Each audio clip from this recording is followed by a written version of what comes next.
I wish I could say I remember that morning clearly, but the truth is my memories of it come in flashes, sharp and blurry all at once, like photographs burned at the edges.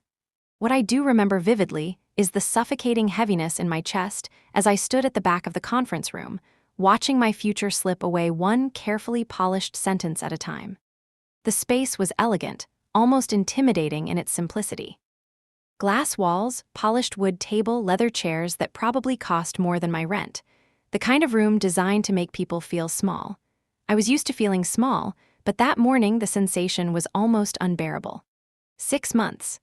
Half a year of my life distilled into slides projected onto a screen, slides I had not been invited to review, slides that carried my work but not my name.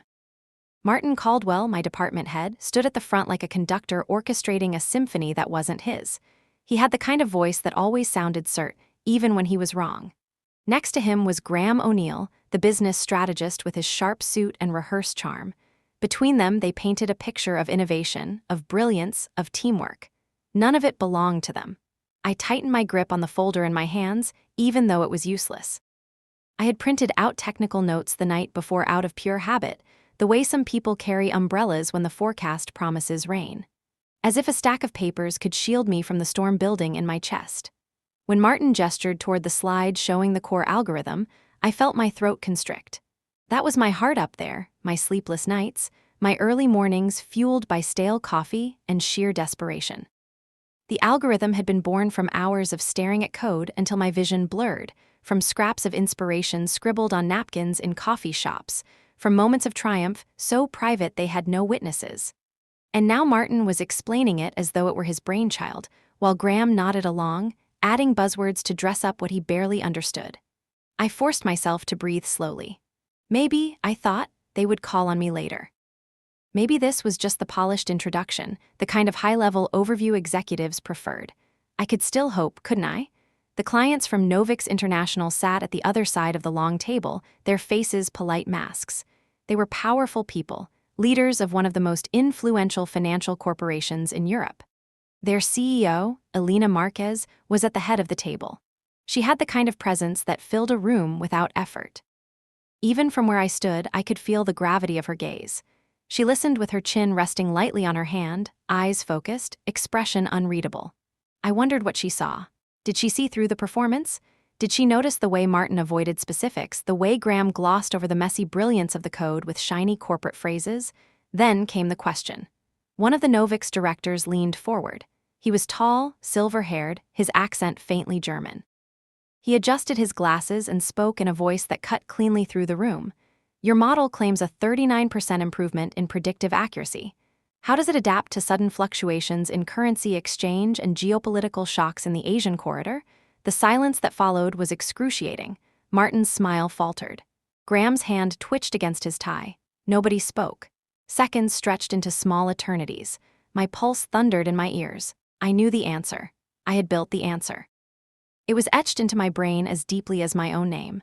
My body moved before my fear could stop it. The system continuously ingests global financial indicators, I heard myself say. It integrates both real-time market data and predictive geopolitical modeling. When volatility spikes, fallback predictive layers reroute strategies preemptively, not reactively. My voice cut through the silence. Clear, confident, louder than I expected. Every head turned. I felt the weight of 20 pairs of eyes on me, heat rushing to my face. Martin's expression hardened, a flicker of something ugly crossing his features. Graham looked startled, almost offended, but Alina's gaze sharpened. She was studying me now, not with annoyance but with something more dangerous, curiosity. I swallowed. My heart pounded, but I forced myself to hold her gaze. Martin cleared his throat with a forced chuckle. That, Diana, one of our developers. She's very dedicated to supporting the team. Supporting, the word burned. I should have stayed silent, that's what I had always done before. Stay silent, stay invisible, hope that hard work would speak for me. But the silence had cost me too much already. Actually, I said, surprising even myself, I designed the system architecture. The algorithm is based on my research into adaptive predictive models. I wrote the code that handles the fluctuations you just asked about. The air shifted. You could feel it like the moment before a storm breaks. Martin's face reddened and Graham's lips parted in disbelief. But Elena leaned back in her chair, a faint smile playing at the corner of her mouth. Interesting, she murmured. So you are the architect? Yes, I said, my voice steadier now, fueled by something raw and urgent inside me. Then perhaps you should be the one walking us through the technical aspects, she replied. For a moment, no one breathed. Martin laughed awkwardly. Diana tends to exaggerate her contributions. It was a team effort led by senior staff. But the words fell flat. Even Martin seemed to hear it. Elena's eyes never left mine. I have a simple request, she said, her tone calm but unyielding. I would like Miss Holmes to explain the architecture in detail. If this was truly a team effort, then anyone on the team should be able to explain it, but I prefer to hear it from her. I felt the ground tilt beneath me. Fear and exhilaration collided in my chest. For years I had been told I wasn't polished enough, not confident enough, not executive ready. But in that moment in that room, the most powerful person there wanted to hear from me, so I spoke. For 40 minutes I walked them through my world. The architecture, the trade-offs, the innovations that had kept me awake at night. I described the way the algorithm adapted, the way it anticipated disruptions, the elegance of its self-correcting mechanisms. I answered every question with the ease of someone who lived and breathed the system. No one interrupted me. No one corrected me. They couldn't. When I finished, silence hung in the room again, but this time it was different. Elena nodded slowly. Thank you for the clarification. Her gaze shifted briefly toward Martin, and the unspoken weight of it made his jaw tight. I walked out of that room shaking. My legs barely carried me down the hallway, but inside, something had shifted. For the first time, I felt the possibility of being seen not as a shadow, not as support, but as the architect of my own work. When the doors closed behind us, the sound of applause still echoing faintly from the room, I felt as if I had stepped into a parallel universe. The corridor outside the conference space was cold and sterile, lined with framed awards and motivational quotes about teamwork and innovation. I could barely process any of it. My body was trembling, though whether from fear, adrenaline, or rage, I couldn't tell. Martin caught up with me almost immediately. His footsteps were sharp, angry stabs against the marble floor. That was completely unprofessional, he hissed under his breath, making sure no one else was within earshot. You undermined the entire team. You embarrassed us in front of the client. I swallowed hard. My throat was dry. I wanted to shrink into the wall, to apologize, to make myself small again, but something inside me resisted. I told the truth, I said quietly. Martin's eyes narrowed. This is business, Diana. It's not about individual recognition. You're part of a team and teams win together. But I knew what he meant.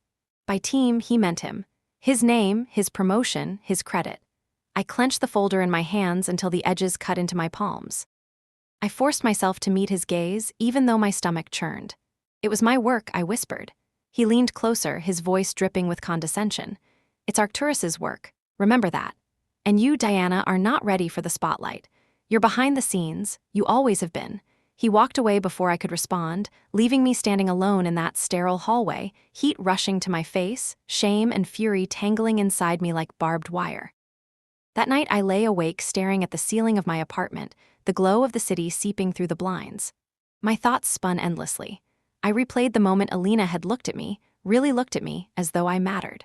That single look had undone years of conditioning.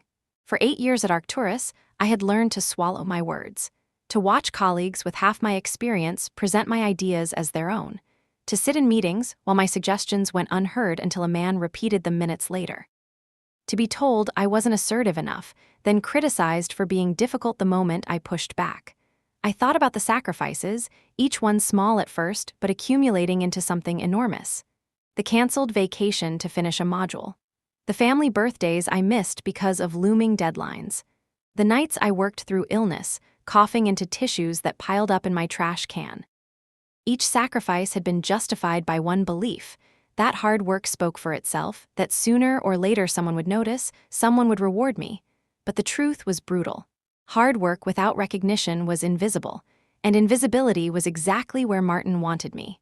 The next morning, I entered the office with my chest tight and my eyes heavy from lack of sleep. I told myself to keep my head down, to push forward. But as I sat at my desk, I opened the slide deck again, the one I wasn't supposed to see. My name wasn't there, not once. Something cracked inside me. Around noon, Clara texted me again. Did they give you credit? Did they let you present? I stared at my phone for a long time. My fingers hovered over the keyboard. I wanted to lie again, to tell her it was fine, that I was just tired. Instead, I typed 3 words. They erased me. Her reply came instantly. Call me.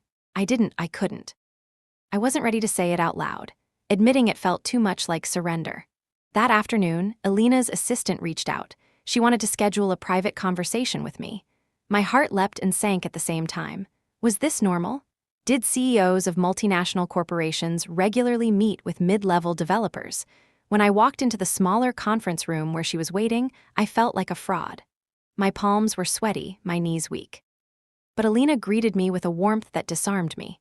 "Miss Holmes, thank you for joining me. Please," I said, "just Diana." "Very well, Diana," she smiled slightly. "Tell me, why were you not the one presenting this morning?" The question stunned me. I fumbled for words. My manager thought others were more polished, I admitted. "I guess I'm better behind the scenes." She tilted her head, studying me. "Do you believe that?" Her eyes were sharp, cutting through my defenses. I thought about Martin's words, about the years of swallowing my pride. And yet in front of her, the truth slipped out. "No, I don't believe that." Her smile widened, not mockingly, but with something almost like satisfaction. "Good, because I don't believe it either." I exhaled, shaky and unsteady. She leaned forward slightly. "Let me be direct. Novix cannot move forward with this project unless the person who designed the system signs the technical documents. That person is you." "Correct." "Yes," I whispered. "Then it must be your signature. Otherwise, no deal." Her voice was calm, absolute. My heart pounded. For the first time in my career, the leverage was in my hands, but beneath the relief was something else. The way Alina's gaze lingered, the subtle weight behind her words, it felt like more than just advocacy. It felt like a test. When I left the meeting, the city looked different. The streets were the same, the office towers unchanged, but everything seemed sharper, brighter, more precarious. For years I had built my life on the fragile hope that patience would be rewarded. Now, for the first time, I saw another possibility, that I could fight. I went home that night and opened my laptop. My fingers hovered over the keyboard, hesitating. But eventually, I began to type. A document, a list of demands. Recognition as lead architect. Authority to lead the implementation team. A raise that reflected my worth. I stared at the words on the screen, my pulse raced. It felt dangerous. It felt impossible, but it also felt inevitable. For the first time in years, I felt alive. The morning after Alina's words, I walked into the office with a strange mixture of dread and fire. The dread was familiar. It had lived in my chest for years, whispering that I was too much and not enough at the same time. But the fire was new. It came from knowing someone had seen me, truly seen me, and named me for what I was, the architect. Arcturus Global's headquarters looked the same as always, sleek glass and brushed steel, a temple to efficiency. But I noticed things I had ignored before.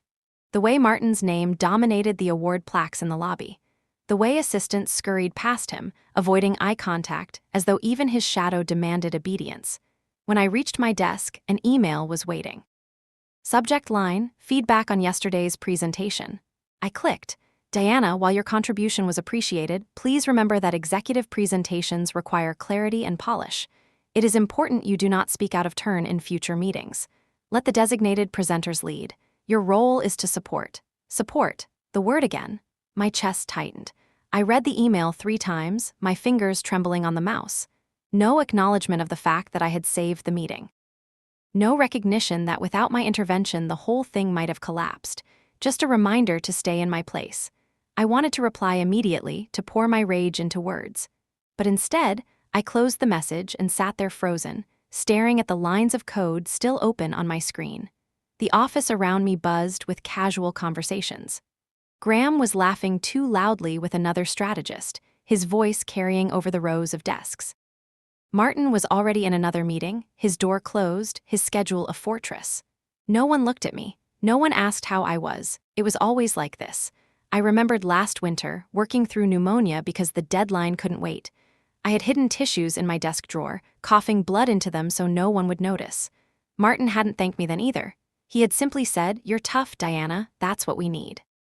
I remembered the spring I canceled my trip to Paris, the one I had promised Clara we would take together. Non-refundable tickets, lost money, tears muffled over the phone. All for a project that eventually was delayed anyway.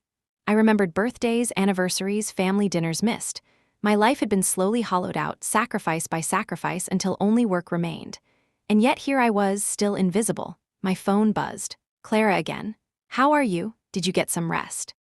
I typed back slowly. "I'm fine." It was a lie. I wasn't fine, but I had told that lie so many times it almost felt like truth. Around midday, I went to the break room to make tea. The fluorescent lights buzzed overhead. The room smelled faintly of burnt coffee and microwaved leftovers. Darren from business development was already there, leaning against the counter. He gave me a smile that felt more like a smirk. "Heard you had quite the moment yesterday," he said. I forced a polite laugh. "Just answering a question." "Funny," he said, pouring sugar into his coffee. "Martin mentioned it was a team effort. Guess we all had a hand in it." I gripped the edge of the counter. I wanted to scream that no, it had not been a team effort, that every breakthrough had been mine, that the system lived inside my head in ways none of them could comprehend. But the words stuck in my throat. Instead, I stirred my tea silently, the spoon clinking against the cup louder than I intended. Darren chuckled. "Don't worry, Diana, we'll make sure you get some recognition. Eventually, recognition, eventually, another lie." That night when I finally got home, I collapsed onto my couch without turning on the lights. The city outside my window glowed with neon and headlights, indifferent to my exhaustion. I opened my laptop again and stared at the document I had typed the night before. My demands. My terms. The words looked bold, almost foreign. Could I really present this to Martin, to the board? Could I really risk everything? Fear clawed at me. If they fired me, what then? My bills, my rent, my carefully constructed life, all gone. Clara would be supportive, but she had her own struggles. I had no safety net. But then I remembered Alina's eyes. The weight of her gaze, the way she had said, "It must be your signature." For the first time, someone powerful was willing to back me, to insist on my worth. If I didn't seize that moment, when would I ever get another chance? I closed the laptop and pressed my palms against my face, whispering to myself, "Not anymore, not again." The words felt shaky, but they were the beginning of something. The following days bled together in a haze of quiet hostility. I could feel it in every corner of the office, a tension that clung to the air like static before a storm. People looked at me differently now. Some with curiosity, some with annoyance, others with thinly veiled resentment. Martin hardly spoke to me at all. When he did, it was clipped, cold, delivered with the kind of false civility that stung more than open anger. In meetings, he would direct questions to everyone else, deliberately skipping over me. My chair might as well have been empty. Graham, on the other hand, seemed to go out of his way to remind me of my supposed place. During one strategy session, he casually repeated a solution I had proposed minutes earlier and received nods of approval. When I pointed out that I had just said that, he laughed as if I were being petty. "Relax, Diana, we're all on the same side here." The words tightened like a fist around my ribs, but the worst moments were the subtle ones. The sideways glances, the whispered conversations that stopped when I walked into the room, the sudden surge of alignment meetings about the project from which I found myself excluded. Every day felt like walking across ice, knowing it could crack at any step. And yet, beneath all that fear, something new was stirring. Anger. One evening, as the office emptied and the city outside turned gold with sunset, I stayed behind. I opened the code again, scrolling through the lines that had consumed me for months. The variables, the functions, the elegant architecture, it was mine. Every piece of it carried my fingerprints. I thought about the sacrifices, the way I had whittled down my own life until almost nothing was left. Friends I no longer saw. Hobbies I had abandoned. Even the small rituals of living, cooking dinner, reading a book, taking a walk, had all been traded for the glow of the office monitors. And what had it bought me? A seat in the shadows. A polite email telling me to stay silent. No more. The words echoed in my head. No more. That weekend, I visited Clara. Her apartment was warm, cluttered, filled with plants and books and the faint smell of cinnamon. She hugged me the moment I walked in, holding on a little too long. "Tell me what's going on," she said, pulling back to study my face. "You've been distant." I hesitated. For years, I had kept everything bottled up, feeding her the same tired excuses about being busy, being tired, being fine. But this time, the words spilled out. "They erased me," I said. "They stole everything." Clara's eyes widened with anger. She pushed a mug of tea into my hands as though I might shatter without it. "Tell me everything," so I did. The sleepless nights, the pneumonia, the canceled trips, the meeting where Alina had forced the truth into the open. By the time I finished, my throat was raw and Clara's tea had gone cold. "You can't let them do this to you," she said fiercely. "What choice do I have?" I whispered. Her gaze was steady. "You have more choice than you think." Her words lingered with me long after I left. Back at my apartment, I sat down at the kitchen table with my laptop. I opened the document again, my demands staring back at me in bold letters. Recognition, authority, compensation. Fear gnawed at me. If I showed this to Martin, if I pushed back, the fallout could destroy everything. My career, my reputation, my financial stability. But if I didn't, I would be complicit in my own erasure. The thought made my stomach twist. Around midnight, unable to sleep, I took a walk through the city streets. The night was cool, the air sharp with the scent of rain. Neon signs flickered against puddles on the pavement. Strangers brushed past me, each carrying their own unseen burdens. I imagined a different version of myself walking beside me, one who had spoken up years ago, one who had refused to be silent. Would she be happier now? Stronger? Or would she have been crushed under the same weight, punished into submission? I didn't know, but I knew this. Silence had never protected me. It had only protected them. When I returned home, I opened the document one last time. I read through the lines carefully, adding detail, refining the language. It wasn't just a list of demands anymore. It was a declaration. By the time dawn bled through the blinds, the decision was made. I would not be invisible any longer. The Monday after my weekend with Clara felt different. Not because the office looked any less hostile. It didn't, but because I carried something invisible with me. A secret decision. A small ember of defiance burning in my chest. I knew what I wanted, even if I wasn't ready to say it out loud. That morning, the email came. A formal request from Novix International, a follow-up meeting to finalize technical specifications. And at the bottom of the message, in bold letters, one line that made my breath catch. Attendees required. Miss Diana Holmes. I read it 3 times, my pulse hammering. By noon, the office was buzzing. Martin's door slammed shut as he called an emergency meeting with senior staff. I wasn't invited, of course. From my desk, I watched them file in, one by one, whispering and frowning. My name hung in the air like smoke. When Martin finally emerged, his face was tight with forced calm. Diana, he said, his voice smooth but sharp, will need you in the client session later this week. Strictly for technical backup. Understand? Backup. The word stung, but I nodded. I had learned to nod, to let the insults slide off me. Inside, though, something hardened. The day of the meeting arrived. I dressed carefully that morning, not in the muted grays I usually wore to blend in, but in a deep navy blouse that made my eyes look sharper in the mirror. I told myself it didn't matter, that appearances were irrelevant, but still, I needed to feel different. Stronger. The Novix offices were grander than ours, all marble floors and sweeping glass walls. When I stepped into the conference room, Alina was already there, seated at the head of the table. She looked up as I entered, and for a fleeting moment, our eyes met. There was recognition there, but something else too. Appraisal, as though she were still deciding what to make of me. The meeting began with the usual rituals. Martin opened with practiced charm, Graham filled the space with jargon. I sat silently at the far end of the table, my hands folded in my lap, my heart pounding so hard I could hear it in my ears. Then Alina spoke. Calm, measured, but with an edge of steel beneath her words. Before we proceed, there is a matter we must clarify. The room fell silent.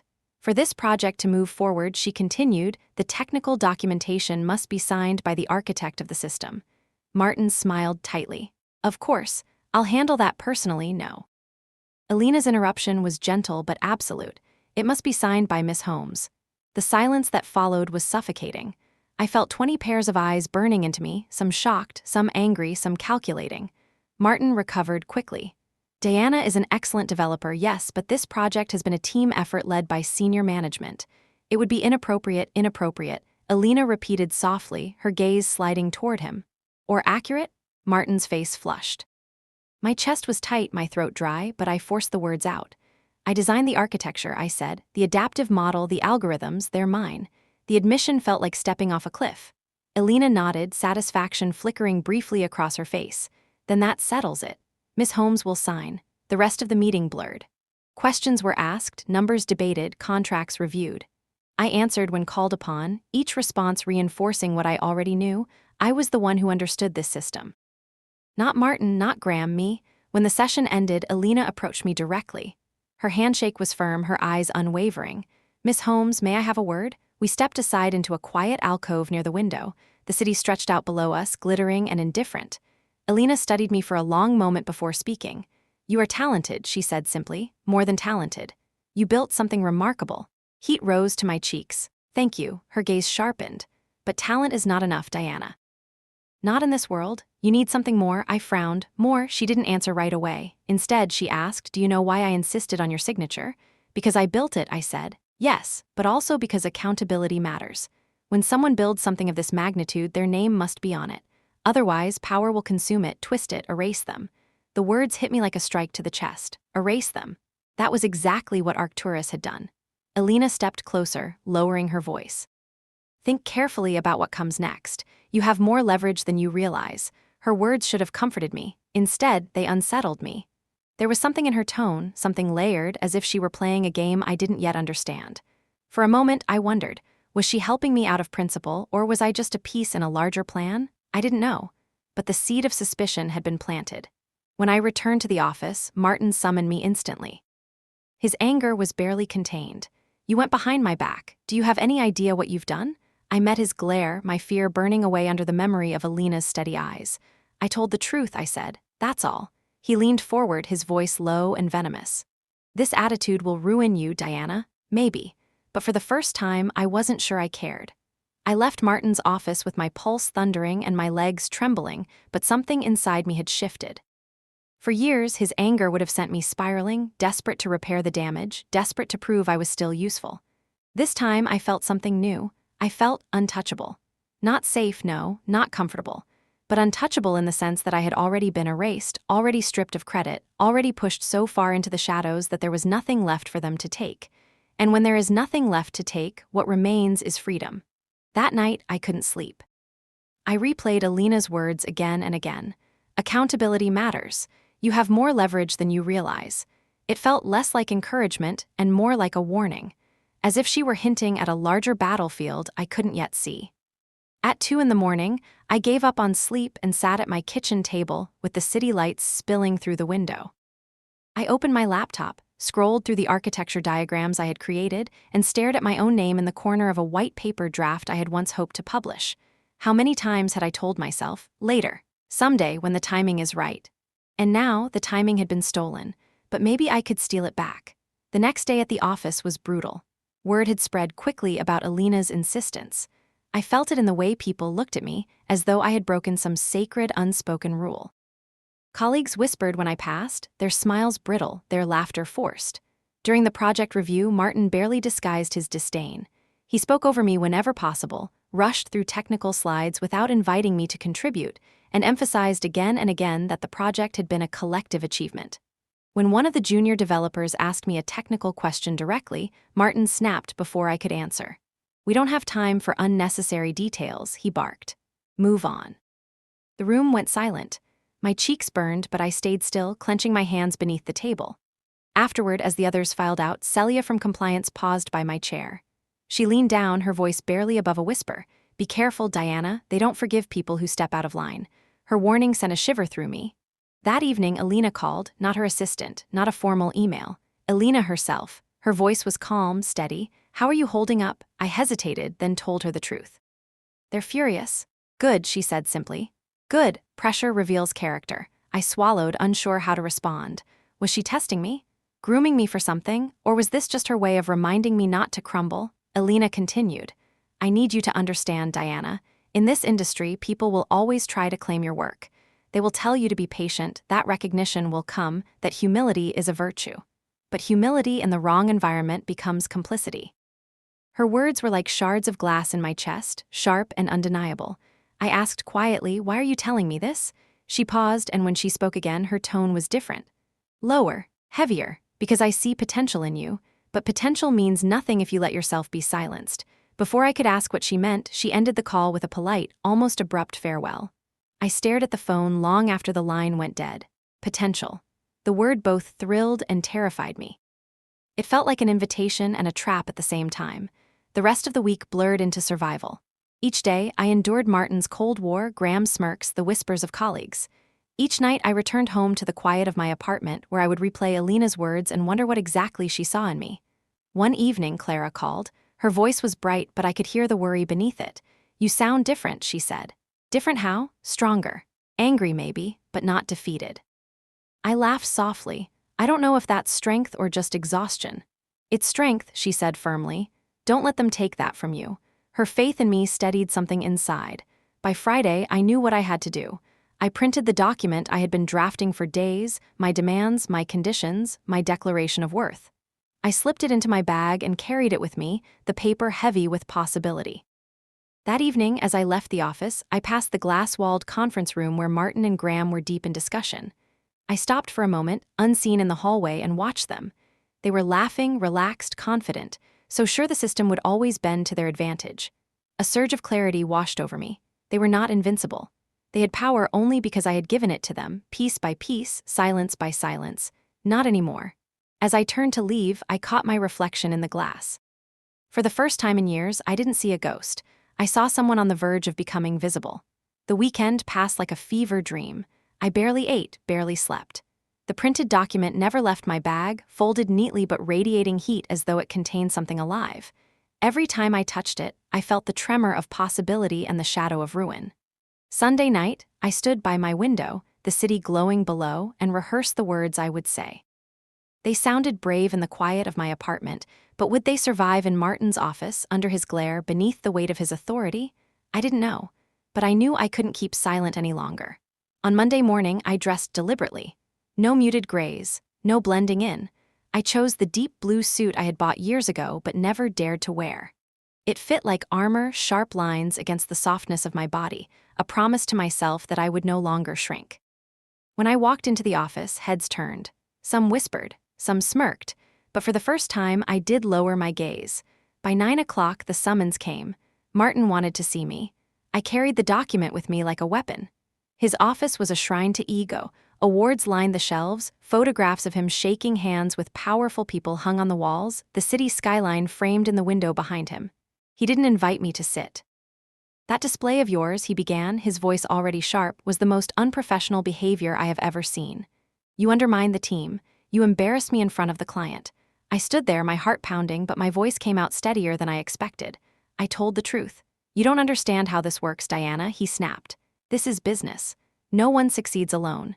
No one succeeds when their work is stolen," I replied, the words slipping out before I could stop them. His face darkened. "This attitude is exactly why you're not ready for client-facing roles. You're too emotional, too focused on individual recognition." I took a breath, my hands shaking, and pulled the folded papers from my bag. "Elena Marquez wants my signature on the technical specifications, and she'll accept nothing less." His expression froze. "What? That's right. Meridian Novix requires the architect to sign off. That's me." He stared at me, stunned into silence for the first time in years. Then his expression shifted, anger fading into calculation. "Well, that's just a formality," he said at last, his voice smoother. "You'll sign as technical lead under my overall approval." I unfolded the papers and placed them on his desk. "I'll sign it," I said, "but only under certain conditions." His eyes flicked to the document, then back to me. "What conditions?" "Recognition of my role as lead architect, authority to lead the implementation team, a raise of 15% effective immediately." His face flushed crimson. "This is extortion." "No," I said, my voice low but firm, "this is negotiation. You need my signature. And unlike last week, today I understand my value."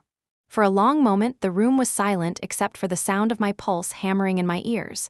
Then Martin leaned back in his chair, his smile cold. "I could fire you for this." "You could," I agreed. "But then you'd have to explain to Elena Marquez why the person who built the system she's investing millions in suddenly disappeared." "Do you really want to have that conversation?" His jaw clenched. "I always knew you'd be trouble. Women like you always are." The words struck like venom, but instead of wounding, they ignited something fierce inside me. I smiled, not sweetly, not politely, but with the sharpness of someone finally done being diminished. "You haven't seen trouble yet," I said. "You have until the end of the day to accept my terms. After that, I call Alina directly." I turned and walked out before he could respond. My legs were trembling, but my head was high. To anyone watching, I probably looked confident, even untouchable. Inside, I was terrified. 8 years of silence, 8 years of bending, and I had just lit the fuse. Back at my desk, my phone buzzed almost instantly. "Clara, did you talk to him yet?" "What happened?" I typed with shaking fingers. "I did it.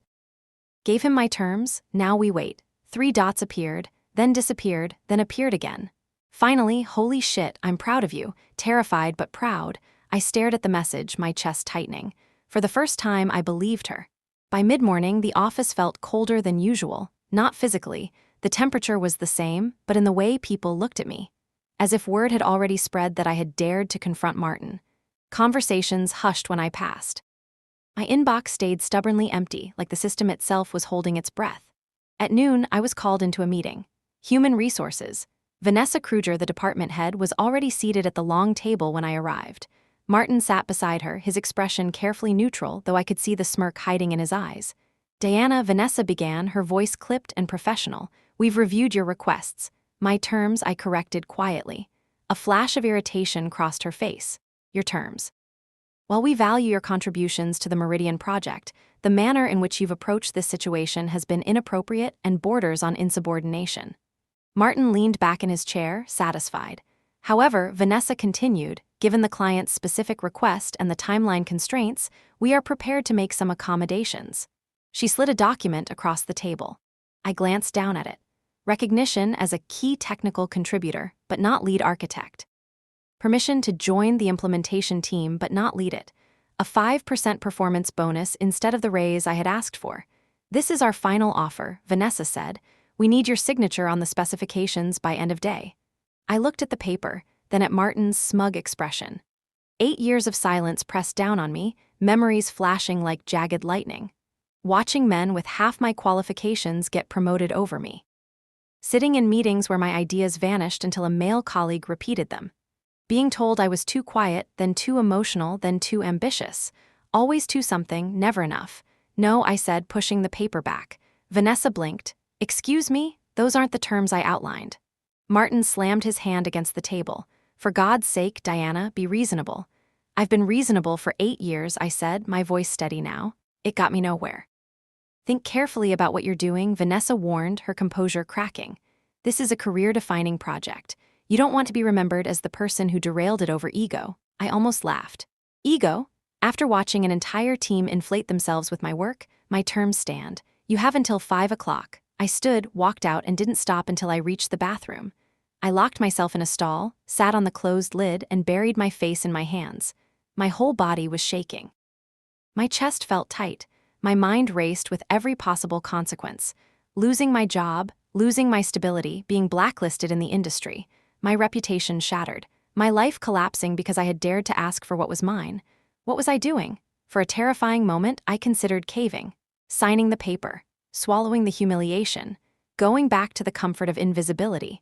But then I remembered Alina's words. Potential means nothing if you let yourself be silenced. And Clara's voice, firm and certain. Don't let them take that from you. It wasn't pride. It wasn't ego. It was dignity. By late afternoon, I sat at my desk with the phone in my hand, debating whether to call Alina directly. My finger hovered over her number when a shadow fell across my desk. Vanessa, we've reconsidered, she said stiffly. She placed a new document in front of me. Recognition as lead architect. Authority to lead the implementation team. A 12% raise, not the 15% I had demanded, but far more than their insult of 5%. We expect you to handle this transition professionally, she added, her tone sharp. No gloating, no division in the team. I signed the paper with steady hands. I'm always professional, I said. That's never been the issue. Martin's glare burned into me as I slid the signed contract back. That night, Clara came over. We sat on my couch, takeout containers scattered across the coffee table, a bottle of wine between us. She raised her glass. To my sister, she said, who finally grew a spine. I laughed, the sound half disbelieving. I've always had a spine, I just stopped hunching. We clinked glasses. For the first time in years, the wine didn't taste like escape. It tasted like victory, but beneath the laughter, I knew this was only the beginning. I had won a battle, yes, but the war inside Arcturus had just begun. The following weeks were unlike anything I had ever experienced. On paper, I had won. My name appeared on the official documents. I was listed as lead architect. My salary reflected the raise I had fought for. I was granted authority to lead the implementation team. But in practice, the air at Arcturus had turned poisonous. Martin stopped speaking to me altogether. In meetings, he addressed everyone else, even when the subject was my area of expertise. He spoke around me, through me, over me, as if my chair was a shadow, not a person. Graham adopted a different strategy, subtle sabotage. His emails dripped with passive aggression, CCing half the department on every minor question, framing them as if I had been unclear or careless. Each message was a carefully placed seed of doubt. The others followed suit. Colleagues avoided me in the break room. Conversations hushed when I entered. Deadlines appeared overnight, impossible tasks landing on my desk with midnight timestamps. It was not open war, it was the slow suffocation of exclusion. And yet, despite all of it, something inside me had changed. I was no longer asking for permission. I was no longer waiting to be seen. I had already been seen. Every week, I had a direct call with Alina. At first, they were strictly professional, updates on the system, progress reports, risk assessments. But slowly, something shifted. She asked me not just what I had done, but how I had led, how I had decided, how I had carried myself under pressure. Each call was a lifeline, a reminder that beyond the toxic walls of Arcturus, my voice mattered. And in those conversations, I discovered something unexpected: confidence. The first time I led a team meeting as the official architect, I walked in terrified. My hands were clammy, my stomach twisted. But I looked around at the faces in front of me and realized I had a choice. I could imitate Martin, command through intimidation, silence, fear, or I could lead differently. I chose differently. I started by acknowledging the team's efforts. Not the empty, perfunctory thanks that managers often gave, but specific recognition. I praised a junior developer named Leela for debugging a module no one else had managed to fix. I credited Ahmed for his work on the data pipeline. I invited questions, welcomed ideas. At first, the room was hesitant. Years of hierarchy had trained them to keep quiet, to defer to authority, but slowly, tentatively, voices emerged. And when I listened, really listened, something shifted. By the end of that meeting, the atmosphere had changed. Not completely, not magically, but enough to sense that maybe, just maybe, we could build something together. That night, I went home exhausted but exhilarated. For years, leadership had felt like a closed door, guarded by men like Martin. Now, with the door cracked open, I realized I didn't want to mimic them. I wanted to redefine the room itself. The challenges, of course, were constant. Deadlines loomed like storms. Every time the system faltered, even slightly, I knew Martin was waiting to pounce, to blame me, to whisper doubts into the ears of executives. The pressure was relentless, but the system worked. Day by day, module by module, we built something extraordinary. I poured myself into the work, not out of desperation for recognition this time, but out of determination to prove, to myself, to my team, to Alina, that I was worthy of the title I had claimed. One evening, long after the office had emptied, I sat staring at the glowing lines of code. My eyes burned, my body ached, but my heart was steady. Clara's words echoed in my mind, stronger, not defeated. And for the first time, I believed them. The tension in the office did not ease. If anything, it deepened. My new role was official, but it felt like I was building a house on sand. At any moment, I expected Martin to pull something drastic, some maneuver to undercut me completely. Yet every day I survived without breaking his grip was a small victory. And slowly, those small victories began to matter. The team I had assembled was not large, but it was mine. I had fought to include 2 junior developers, Leela and Ahmed, who had been overlooked repeatedly for projects. They were bright, eager, and brimming with ideas, but they had been dismissed by Martin as not seasoned enough. I saw something different, raw talent waiting for a chance. I treated them the way I had once wished to be treated. When they spoke, I listened. When they stumbled, I guided instead of punishing. I celebrated their small wins publicly, making sure no one else could claim their credit. At first, they looked at me with cautious disbelief, as if waiting for the other shoe to drop. But gradually, their trust grew. They leaned into the work with a fierceness that reminded me of myself, years ago, before the weight of invisibility had pressed me down. There were nights when the 3 of us stayed in the office until dawn, fueled by vending machine snacks and sheer determination. Laughter echoed in the empty halls as we solved problems that had seemed impossible hours earlier. Those nights carried me through the days when Martin's cold shoulder felt unbearable. Still, the resistance from above was constant. One afternoon, I presented a progress update to the executive team. I explained the efficiency gains, the reduced error rates, the cost savings we had already begun to see. The numbers were undeniable. But when the meeting ended, Martin stood and said smoothly, "Of course, this is the result of strong leadership and collective vision." My jaw tightened. Not once did he say my name. Afterward, Graham clapped me on the shoulder in the hallway. "Don't take it personally, Diana. That's just how the game is played." It was the kind of casual cruelty that enraged me more than open hostility. A reminder that in their eyes, my victories were always provisional, always fragile, always subject to revision. That night, during my weekly call with Alina, I let the frustration slip into my voice. "They'll never accept me," I admitted. "No matter how well I do, it will never be enough." She regarded me through the screen, her face calm, her voice steady. "Then stop trying to be accepted. Build something they can't ignore." Her words settled in my chest like a stone and a spark all at once. The next day, I began laying the foundation for something larger. I mentored Leela and Ahmed deliberately, giving them responsibilities beyond their titles. I documented every decision thoroughly, making sure there was a trail that could not be erased. I reached out quietly to other overlooked developers in the company, building informal networks of trust. It was dangerous. I knew Martin would see it as insubordination if he found out, but I couldn't shake the sense that I was no longer just fighting for myself. I was fighting to carve out space for others, to prove that leadership could look different. Weeks passed. The project advanced.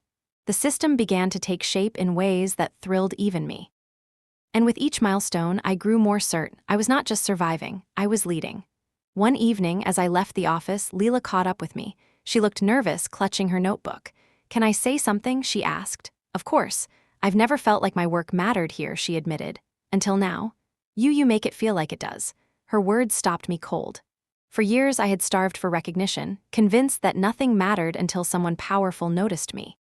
And here I was, finally in a position to offer what I had been denied. "Thank you," I said softly. "But remember, you've always mattered. They just didn't see it." Her eyes brightened. That night, I walked home under the glow of streetlights, my body aching with exhaustion but my chest alive with something fierce. The battle at Arcturus was far from over. Martin's shadow loomed larger than ever. But in the cracks of that toxic environment, something new was growing. And for the first time, I wasn't just fighting for myself. I was fighting to prove that another way was possible. The launch day felt unreal. Months of endless work, sleepless nights, and whispered sabotage had led to this moment. My system, our system, though I knew better than anyone whose hands had shaped its heart, was going live. The room was packed with Novix executives. Elena sat at the head of the table, her presence as commanding as ever.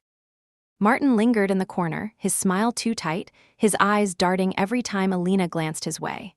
I stood at the front, walking them through the final demonstration. My voice was steady, my slides precise, my answers clear. Every metric, every efficiency gain, every breakthrough glowed on the screen behind me. For once, there was no way to deny it. When the system completed its first live simulation flawlessly, applause broke out. My chest tightened with a swell of something I hadn't felt in years, pride without apology. Elena rose, her gaze fixed on me. "Ladies and gentlemen," she said, "this project will transform Novix. And it is thanks to the work of one person, Diana Holmes, the architect and leader who made it possible." The room erupted again. Applause, cheers, nods of approval. Leela and Ahmed beamed at me from their seats. Even some of the skeptics in the back clapped half-heartedly. And Martin stood stiffly, his face a mask.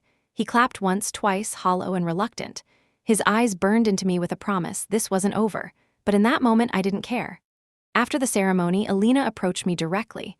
Her handshake was warm, her eyes sharp. "Walk with me," she said. We stepped out onto the terrace, the city sprawled out beneath the twilight sky. The air was cool, tinged with the scent of rain. "You did well," she said simply. "Thank you," I replied, my heart still racing. But then her expression shifted. Calm, deliberate, almost solemn. "Diana, there's something you need to understand." I frowned. "What is it?" She looked out over the skyline, her voice low. "I never trusted Arcturus, not from the beginning. Their record, their leadership style, their reputation, it told me everything I needed to know." I blinked, stunned. "Then why hire them at all?" "Because I wasn't hiring them. I was looking for you." The words hit me like a thunderclap. Elena turned to face me, her eyes piercing. "From the first meeting, I could see the truth. Your colleagues couldn't explain their own slides. They stumbled through answers. But when you spoke, even from the back of the room, I knew. The system was yours. The brilliance was yours." My chest tightened, my breath catching. "So I pushed," she continued. "I forced your name onto the documents. I demanded your signature. I watched how you responded when your superiors tried to erase you." I stared at her, realization dawning like a slow sunrise. "You were testing me." "Yes, I needed to know if you had more than talent." "Talent is common. What matters is resilience. Courage, the willingness to claim your place even when the cost is high." My head spun. All the nights of terror, the whispered sabotage, the confrontation with Martin, they had felt like a brutal, unfair fight for survival. And now I realized it had also been an examination. Elena's gaze softened slightly. "You passed." I swallowed hard. "Passed for what?" She smiled faintly, a secret barely revealed. "That's a conversation for another day." And with that, she turned back toward the celebration, leaving me rooted to the terrace, the city lights blurring as tears pricked my eyes. For the first time in my life, I wasn't just surviving the system. I was being invited to step beyond it. The celebration ended late that evening, but the echo of it stayed with me long after the lights dimmed. For hours, I had been surrounded by applause, praise, and the rare feeling of being acknowledged without conditions. Yet as I rode the elevator down to the street, a strange weight settled on me. It was not doubt. It was awareness, the realization that nothing at Arcturus would change. The next morning confirmed it. Martin walked past my desk as if I didn't exist. He gave instructions to my team without looking at me, CC'd me on emails only when absolutely necessary, and filled the office with a silence so pointed it was louder than shouting. His weapon now was invisibility. But invisibility no longer worked on me. I focused on the project, on leading my team, on building something undeniable. And in quiet moments, I replayed Alina's words on that terrace. I wasn't hiring them. I was looking for you. The thought unsettled me as much as it thrilled me. Why me? What did she want from me? What did past mean? Weeks passed. Implementation continued smoothly ahead of schedule. The numbers exceeded expectations, the efficiency gains higher than even I had projected. Every week, Alina and I spoke, and every week her questions dug deeper. How do you handle resistance? She asked once. What kind of leader do you want to be? She asked another time. Each question felt less about the project and more about me. Then, one afternoon, she invited me to coffee. Not at Novik's headquarters, not at a polished boardroom, but at a small cafe tucked away on a quiet street. I arrived nervous, unsure of what to expect. Alina was already there, stirring her tea with a calm grace. When I sat down, she looked at me with the same penetrating gaze as always. Your work on this system has been exceptional, she said. The implementation is ahead of schedule. The early results are better than projected. I smiled, relief flooding through me. Thank you. But then her expression shifted, serious. That's not why I asked you here. My stomach tightened. Diana, she said slowly, you don't belong at Arcturus. The words landed like a stone in my chest. She leaned forward, lowering her voice. Every time we speak, I can sense it. The hostility, the undermining, it's not sustainable. And talent like yours should not be wasted fighting to be heard. I swallowed hard. What are you saying? She placed a business card on the table between us. Not her personal card this time, but one with the name Julian Chen, Chief Technology Officer, Novix International. We're building a new innovation division, she said. Julian is looking for a director to lead it. Your name came up in our discussions. For a moment, I couldn't breathe. Director. Not developer, not architect hidden in the shadows. Director. You want me to work for Novix? I asked, my voice barely audible. We want you to lead at Novix, Alina corrected, with the appropriate title.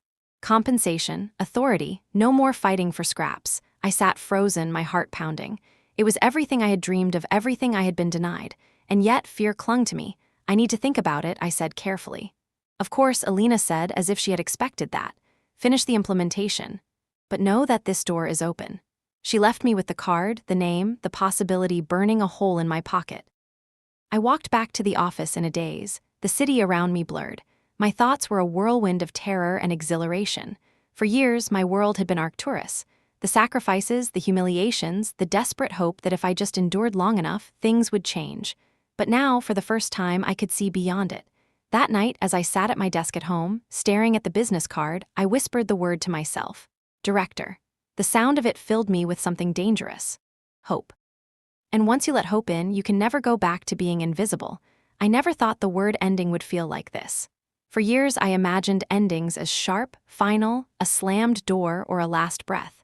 But standing at the edge of that stage, staring into the glow of hundreds of faces, I realized endings were softer. They were bridges, carrying you from who you had been into who you might still become. The conference hall was vast. Bright white lights shimmered above me, too bright at first, washing over the podium until it seemed to dissolve into a haze. My hands shook when I gripped its edges. The microphone hummed faintly, waiting. It had been years since the day I stood in the back of a boardroom, erased and silent. Years since I signed my name onto the blueprint of a system that would change an industry. Years since I walked out of Arcturus Global with trembling knees and fire in my chest, promising myself I would never shrink again. And yet, as the silence stretched before me, I felt the echo of that old fear. Would my voice crack? Would my story land? Would I still be invisible even here? I took a breath. The kind that fills not just your lungs but your bones. The kind you take before stepping into water. Good evening, I began. My voice rang out clear, steadier than I felt. I looked into the sea of faces. Executives, engineers, developers, students, some leaning forward with pens poised, some leaning back skeptical. Some, especially the younger women, watching me with eyes that glowed, as though my very presence was a disruption to what they had been taught to expect. I told them about the conference room at Arcturus, about the 6 months of sleepless nights, the lines of code that blurred into prayers, the sacrifices so small and so constant they nearly hollowed me out. I told them about the moment when my own creation was presented as someone else's, how I had almost swallowed my words again, how silence had become a habit so heavy I thought I might never break it. The hall was silent, so silent I could hear my pulse. I spoke, I said finally, not because I was ready, not because I was brave, but because I was desperate, because I realized in that moment silence wasn't protecting me, it was protecting them. I let the words hang. Faces shifted. Some nodded slowly, some frowned, thoughtful, and I felt the air change, the way it had in that long-ago meeting when I first interrupted. The way truth, once spoken, makes space for itself. I told them about Alina Marquez, about her steady gaze, her insistence that the architect sign her own work, about the suspicion I'd felt, the possibility that I was just a piece in a larger plan. And about the day she revealed the truth, that she had been testing me all along, not out of cruelty but to see if I could endure, to see if I could lead. She gave me a door, I said softly, but walking through it, that choice was mine. My throat tightened. For a moment, I had to pause. In the front row, I saw my team, Leela, Ahmed, others who had once been dismissed. They were smiling at me. Pride shone in their eyes. I spoke of building something new at Novix. Of nights when we worked until dawn, laughter tangled with exhaustion, vending machine snacks as our feast. Of creating a culture where names were not erased, where voices were not silenced. Leadership, I said, is not about being the loudest in the room. It's about making sure everyone else can be heard. Applause rippled softly, unbidden, then faded back into listening silence. I told them about the cost. How even after leaving, I carried the scars of invisibility. How sometimes I still dreamed of that sterile hallway at Arcturus, Martin's voice in my ear telling me I wasn't ready, I wasn't enough. But here's what I've learned, I said, leaning forward. The voice that tells you you're not enough, it's not yours. It was planted in you, watered by repetition, fed by those who benefit from your silence. But it does not belong to you, and you can uproot it. A girl in the second row gasped quietly. I saw her hand fly to her mouth, eyes wide, as if she'd just recognized her own life in my words. I told them about Sophie, the girl who had once approached me after another conference. Her notebook trembling in her hands, her voice breaking as she confessed her code had been taken, her ideas ignored. I told them how I gave her my card, the way Alina once gave me hers. Because legacy, I said, is not about titles or awards. It's about the hand you extend to someone still finding their courage. My voice thickened, but I pressed on. I used to think revenge meant watching Arcturus falter, watching the people who tried to erase me finally fail. But the truth is, revenge is too small a prize. What I wanted, what I built, was something larger. A system they could not erase. A generation who would not be silenced. This time, the applause didn't wait. It rose, wave after wave, filling the hall until the lights trembled with it. I smiled, but not for myself, for them. For the ones still in the shadows, the ones still swallowing their words.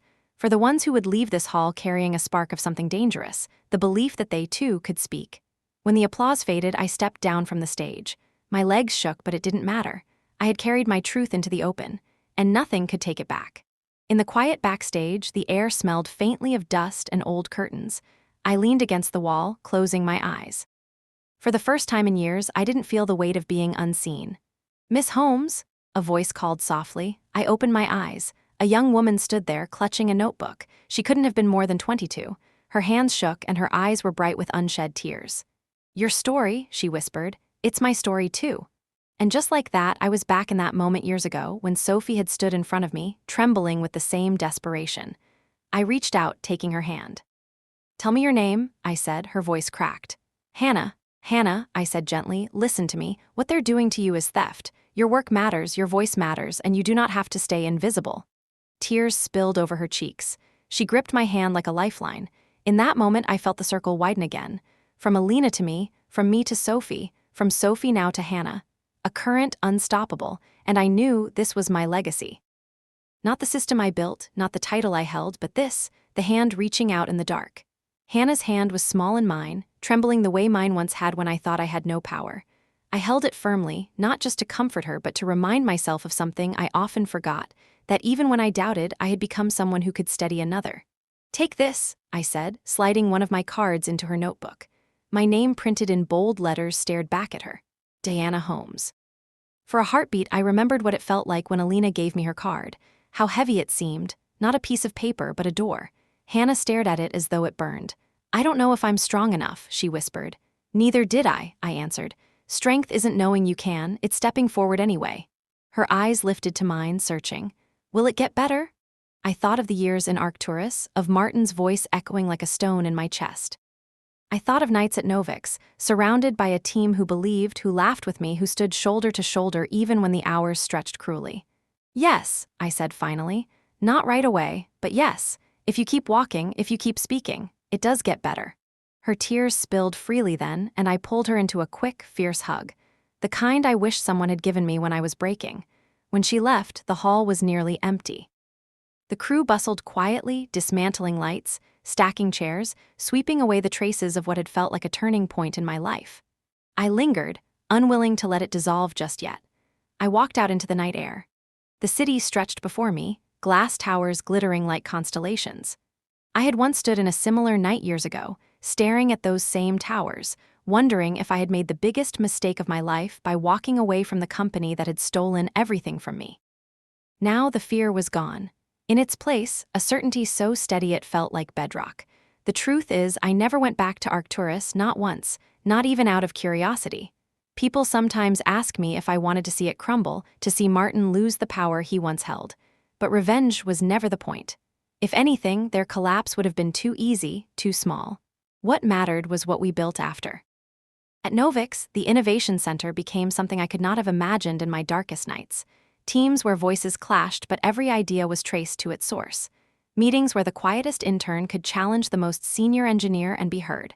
Projects that didn't just push technology forward but rewrote the way people worked together. We weren't perfect. Mistakes were made. Egos sometimes flared. But I insisted on one principle: no one would ever leave our rooms feeling invisible. Leela, who once coded quietly in the background at Arcturus, was now head of her own division. Ahmed, dismissed as too idealistic, led our ethics team, shaping guidelines for AI use that would ripple across industries. Sophie, the trembling girl who once clutched my card like a lifeline, stood today as one of our lead architects, fierce and brilliant, no longer asking for permission to speak. This was my revenge, not in destroying the old, but in proving the new could thrive. I sometimes think about that day when Alina revealed her plan, when she confessed that she had been testing me. At the time, I felt betrayed, even used. But standing here now, years later, I understand. She wasn't looking for perfection. She was looking for fire. For someone who could walk through the storm and come out still burning. And in finding me, she gave me the chance to find others. That was legacy. Not a monument with my name on it. Not the software systems, though some of them reshaped industries. Not the awards, which glittered briefly and gathered dust. Legacy was this current, this chain of hands reaching through time, Alina to me to Sophie, Sophie to Hannah, and onward. The older I get, the more I understand something else. Legacy isn't about being remembered. It's about ensuring others never have to fight the same battles alone. One evening, years later, I stood again on a stage at another conference. Not as the main speaker this time, but as someone introducing Sophie. She stood where I once stood, her voice strong, her presence commanding. She didn't hesitate, she didn't tremble. She didn't wonder if she belonged, she knew it. In the audience, I saw Hannah, now older, eyes shining with pride. And I realized something that made me laugh softly to myself. My story was no longer mine. It had become theirs, it had become ours. After the event, I slipped away into the quiet streets. The skyline shimmered, the same city, the same stars. But I was not the same woman who once stood trembling on a rooftop, afraid and unseen. I was visible. I was unshakable. And I was never going back into the shadows again.